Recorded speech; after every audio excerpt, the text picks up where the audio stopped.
ఒకానొక సందర్భంలో మహామొగలాన తేరుడు ఇంకా లక్కన తేరుడు, ఇక్కడ భిక్షువునే తేరుడు అని కూడా పిలుస్తారన్నమాట. వాళ్ళిద్దరూ కూడా గిజ్జకూట పర్వతం మీద విహరిస్తూ ఉన్నారు. మహామొగలాన ఒకచోట ఒక విచిత్రాన్ని చూసి ఏమీ మాట్లాడకుండా నవ్వి ఊరుకున్నారు. అర్హంతులు కానీ లేకపోతే బుద్ధులు కానీ పరిహాసానికి కూడా నవ్వరు. తోటివారు అడిగి తెలుసుకునేందుకే ఆ నవ్వు ఒక సంకేతం అన్నమాట. అయితే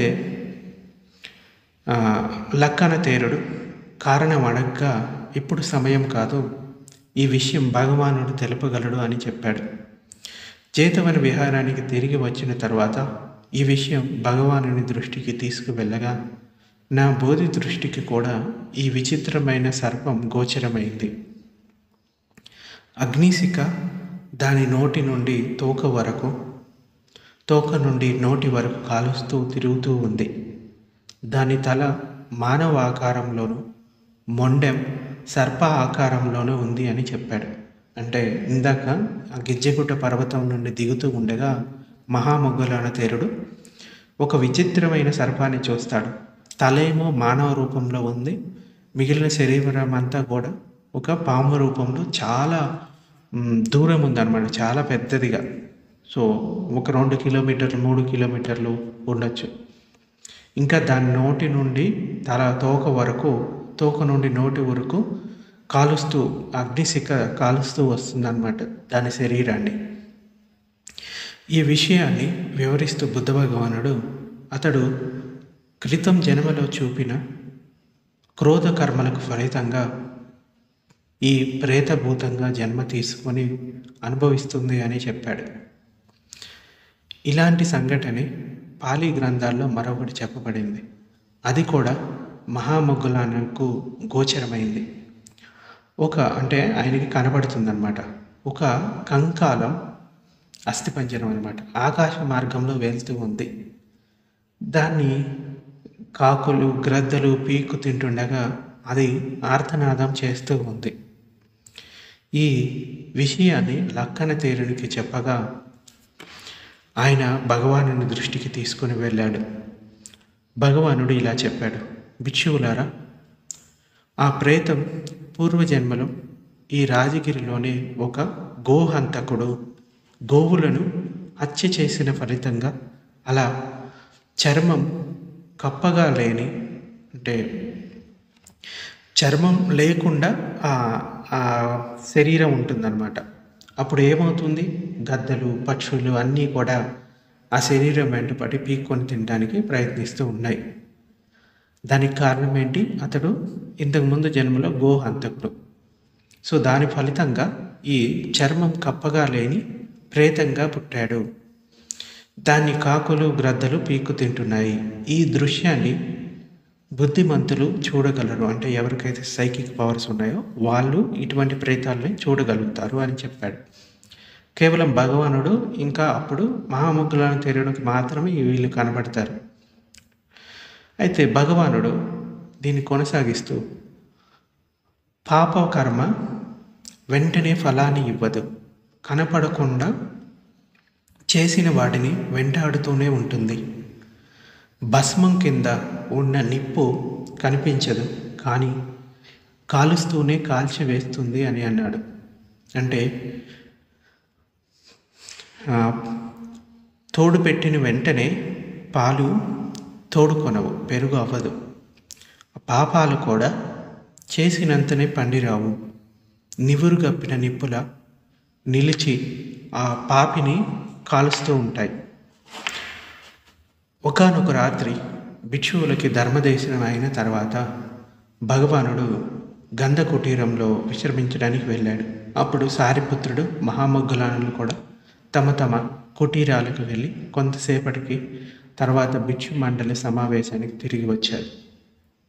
భిక్షువులు తమ సందేహాలను తీర్చుకోవడానికి సారిపుత్రుణ్ణి ఇంకా మహామొగ్గలాయన్ని కొన్ని ప్రశ్నలు అడుగుతూ ఉన్నారు. వారు కూడా సమాధానమిస్తూ వారి సందేహాలను తీరుస్తూ ఉన్నారు. ఆ సమయంలో భిక్షు మండలిలో ఒక వృద్ధ భిక్షువు అందరిలో తన గొప్పను ప్రదర్శించాలి అనుకున్నాడు. అగ్రశ్రావకులు నేను అడిగే ప్రశ్నకు పారిపోవాలి అని అలాంటి ప్రశ్న వేయాలనుకున్నాడు. అతడు లేచి సారిపుత్రుని వద్దకు వచ్చి, బంతే, నాకు ఒక అవకాశం ఇవ్వండి. నేను వేసే ప్రశ్నను అటువంటి ప్రశ్నకు మీరు సమాధానం ఇస్తారో లేక కుటీరంలోకి పారిపోతారో చూద్దామని ఆ సారిపుత్రుడితో అంటాడు. సారిపుత్రుడు ఆ భిక్షువు వంక చూసి అతడు ఒక మూర్ఖుడని తెలుసుకున్నాడు. వెంటనే లేచి మౌనంగా తన కుటీరంలోకి వెళ్ళిపోయాడు. ఆ తర్వాత మహాముగ్గులాన బంతే కూడా మౌనంగా తన కుటీరంలోకి వెళ్ళిపోయాడు. భిక్షువులకు ఆ పూటకు తమ సందేహాలు తీర్చుకునే అవకాశం జారిపోయింది. అగ్రభిక్షువుల మధురమైన ధర్మ భాషణం వినే అవకాశం ఆ వృద్ధ భిక్షువు వల్ల పోయింది. అయితే ఆ భిక్షు మండలిలో ఒక యువ భిక్షువు ఆ వృద్ధ భిక్షువుని అంతా చెడగొట్టావు, చూడు నిన్నేం చేస్తానో అని అతను వెంటబడ్డాడు. ఆ వృద్ధ భిక్షువు పరుగులెత్తుకుంటూ ఏదో రాయి కాలికి ఎదురు తగిలి ముందుకు పడడంతో చీవరాలకు బురద అంటింది. ఆ మరుసటి రోజు ఈ సంఘటన గురించి భగవానునికి తెలుపగా ఆయన భిక్షువులతో, ఈ వృద్ధ భిక్షువు ఇప్పుడే కాదు క్రిత జన్మలో కూడా ఇలాగే చేశాడు అని అప్పటి జాతక కథను వినిపించాడు. పూర్వం వారణాసిని బ్రహ్మదత్తుడు పాలించేవాడు. ఆ సమయంలో హిమాలయాల్లో ఒక పర్వత గుహలో ఒక సింహం ఉండేది. ఆ కొండ పాదం వద్ద ఒక చెరువు ఉండేది. ఆ చెరువు పక్కన చాలా పందులు నివసిస్తూ ఉండేవి. ప్రతిరోజు సింహం వేటాడి వచ్చి ఆ చెరువులో నీరు తాగి కొండపైనున్న తన గుహలో విశ్రాంతి తీసుకునేది. ఒకరోజు వేట ముగించుకొని చెరువులో నీరు త్రాగుతూ ఉండగా ఒక బలిసిన పంది పొరపాటున సింహానికి సమీపంలో వచ్చింది. సింహం కడుపు నిండి ఉండడంతో ఆ పందిని వేటాడకుండా వదిలేసి చూసి చూడనట్లు తన గుహలోకి వెళ్ళిపోయింది. అప్పుడు ఆ పంది, ఈ సింహం నన్ను చూసి భయపడినట్లుంది, అందుకే చూసి చూడనట్లు వెళ్ళిపోయింది, దీన్ని ఇంకా భయపెడతాను, ఇలా ఆలోచించి గుహ వద్దకు వెళ్ళి నేను యుద్ధానికి నిన్ను రమ్మని సవాలు చేస్తున్నానని తలెత్తి పెద్దగా పలికింది. అప్పుడు సింహం, మిత్రమా, ఈరోజు నేను నీతో యుద్ధం చేయలేను, వారం తర్వాత నీతో తలపడతాను అని నవ్వుతూ చెప్పింది. పంది ఎంతో సంతోషించింది. సింహంపై గెలిస్తే తన కీర్తి జగమంతా వ్యాపిస్తుంది, తానే అడవికి రాజునవుతాను అని ఇలా ఆలోచిస్తూ తన బంధుగణం వద్దకు వెళ్ళి తాను చేసిన నిర్వాకాన్ని తెలిపింది. విషయం విన్న మిగతా పందులు, ఓరి పిచ్చివాడా, నీవు మా అందరి వినాశనాన్ని కొని తెచ్చావు, సింహం బలం ముందు నీ బలం ఎంత? ఆ మృగరాజు మనలందరినీ చీల్చి పారేస్తుంది, నీవు యుద్ధానికి వెళ్ళకపోయినా జరిగేది ఇదే అని ఆ పందిని మందలించాయి. భయపడ్డ ఆ పంది, ఈ ఆపద తొలగేదెలా, ఇప్పుడేం చేద్దామని ఆలోచించి ఏదైనా ఉపాయాన్ని ఆలోచించండి అని వాటి ముందు వేడుకుంటుంది. ఆ పందుల్లో ఒక తెలివైన పంది ఇలా చెప్పింది, ఇక్కడకు సమీపంలో మహామునులు తపం చేసుకుంటూ ఉన్నారు. వారు ఒకచోట మల విసర్జన చేస్తారు. నీవు ఈ వారం రోజులు అట్టగట్టేటట్లు ఆ మలమూత్రాల్లో పొర్లాడి దుర్వాసన కొట్టే విధంగా తయారవు. అప్పుడు సింహం లాంటి శుభ్రత గల జీవి నీతో యుద్ధం చేయదు. మనం బ్రతుకు జీవుడా అని మరో ప్రదేశానికి వెళ్ళిపోదామని చెప్పింది.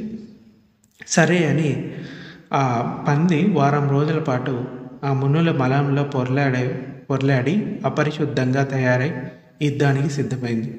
బాగా గాలివాటం సింహం వైపుకు ఉండే విధంగా నిలబడి సింహాన్ని సవాలు చేసింది. సింహం ఆ పందిని సమీపించలేక, వాసన భరించలేక, ఓ మిత్రమా, నీవు మంచి ఎత్తు వేశావు, నీవు శుభ్రంగా ఉంటే నిన్ను చీల్చి చెండాడేవాడిని, నేను ఓడిపోయాను, నీవే గెలిచావని అనుకుంటూ యుద్ధ స్థలాన్ని విడిచి ఆ సింహం వెళ్ళిపోయింది. భిక్షువులారా, అప్పుడు ఆ సింహాన్ని నేనే ఆ పంది ఈ వృద్ధ భిక్షువే అని చెప్పుకుంటూ ఈ ఆ, జాతక స్టోరీని చెప్పి భగవానుడు తన గంధ కుటీరంలోకి వెళ్ళిపోయాడు.